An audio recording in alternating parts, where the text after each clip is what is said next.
1984, por George Orwell, parte 23. Todo aquello tenía que escribirlo, confesarlo. Vio de pronto a la luz de la bombilla que la mujer era vieja. La pintura se apegotaba en su cara, tanto que parecía ir a resquebrajarse como una careta de cartón. Tenía mechones de cabellos blancos, pero el detalle más horroroso era que la boca entreabierta parecía oscura caverna. No tenía ningún diente. Winston escribió a toda prisa. Cuando la vi a plena luz, resultó una verdadera vieja. Por lo menos tenía 50 años, pero de todos modos lo hice. Volvió a apoyar las palmas de las manos sobre los ojos. Ya lo había escrito, pero de nada servía. Seguía con la misma necesidad de gritar palabrotas con toda la fuerza de sus pulmones. Capítulo 7. Si hay alguna espera, escribió Winston, está en los proles. Si hay esperanza, tenía que estar en los proles, porque sólo en aquellas masas abandonadas, que constituían el 85% de la población de Oceanía, podría encontrarse la fuerza suficiente para destruir al partido. Este no podía descomponerse desde dentro.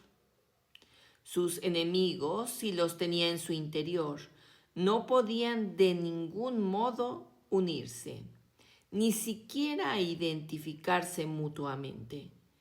Incluso si existía la legendaria hermandad, y era muy posible que existiese, resultaba inconcebible que sus miembros se pudieran reunir en grupos mayores de 2 o 3. La rebeldía no podía pasar de un destello en la mirada o determinada inflexión en la voz. A lo más, alguna palabra murmurada. Pero los proles, si pudieran darse cuenta de su propia fuerza, no necesitarían conspirar. Les bastaría con encabritarse como un caballo que se sacude las moscas. Si quisieran, podrían destrozar el partido mañana por la mañana. Desde luego, antes o después se les ocurrirá. Y sin embargo, recordó Winston una vez que había dado un paseo por una calle de mucho tráfico, cuando oyó un tremendo grito múltiple. Centenares de voces de mujeres, salían de una calle lateral. Era un formidable grito de ira y de desesperación, un tremendo ¡ah! Winston se sobresaltó terriblemente. Ya empezó. Un motín, pensó. Por fin, los proles se sacudían el yugo. Pero cuando llegó al sitio de la aglomeración, vio que una multitud de 200 o 300 mujeres se agolpaban sobre los puestos de un mercado callejero, con expresiones tan trágicas como si fueran las pasajeras de un barco en trance de hundirse. En aquel momento la desesperación general se quebró en innumerables peleas individuales.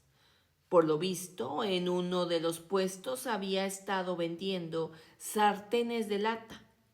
Eran utensilios muy malos, pero los cacharros de cocina eran siempre de casi imposible adquisición. Por fin había llegado una provisión inesperada. Las mujeres que lograron adquirir algún sartén fueron atacadas por las demás y trataban de escaparse con sus trofeos, mientras que las otras las rodeaban y acusaban de favoritismo a la vendedora. Aseguraban que tenía más en reserva. Aumentaron los chillidos. Dos mujeres, una de ellas con el pelo suelto, se habían apoderado de la misma sartén y cada una intentaba quitársela a la otra. Tiraron cada una por su lado hasta que se rompió el mango. Winston las miró con asco. Sin embargo, qué energías tan aterradoras había percibido él bajo aquella gritería. Y en total no eran más que 2 o 3 centenares de gargantas, porque no protestarían así por cada cosa de verdadera importancia. Escribió: hasta que no tenga conciencia de su fuerza no se rebelarán, y hasta después de haberse rebelado no serán conscientes. Este es el problema. Winston pensó que sus palabras parecían sacadas de uno de los libros de texto del partido. El partido pretendía, desde luego, haber liberado a los proles de la esclavitud. Antes de la revolución eran explotados y oprimidos ignominiosamente por los capitalistas.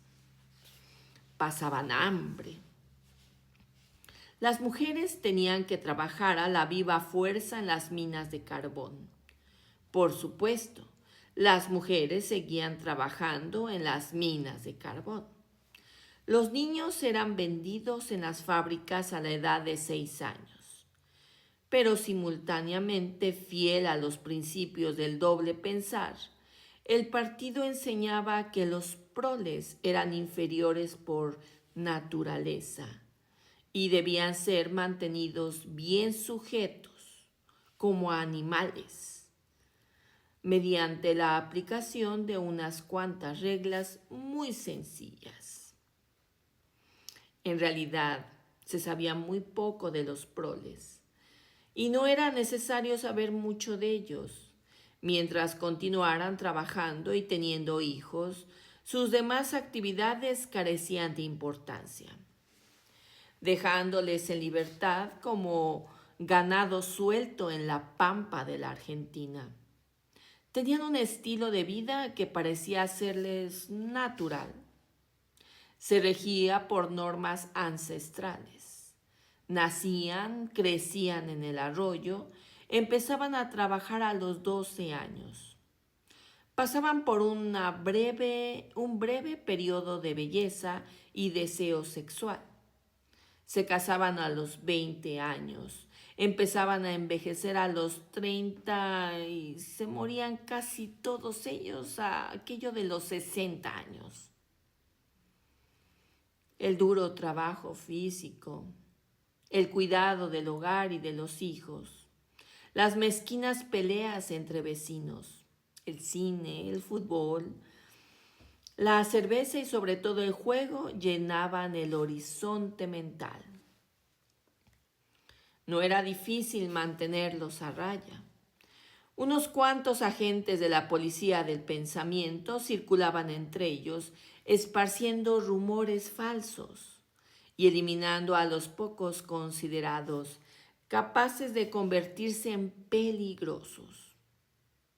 Pero no se intentaba adoctrinarlos con la ideología del partido.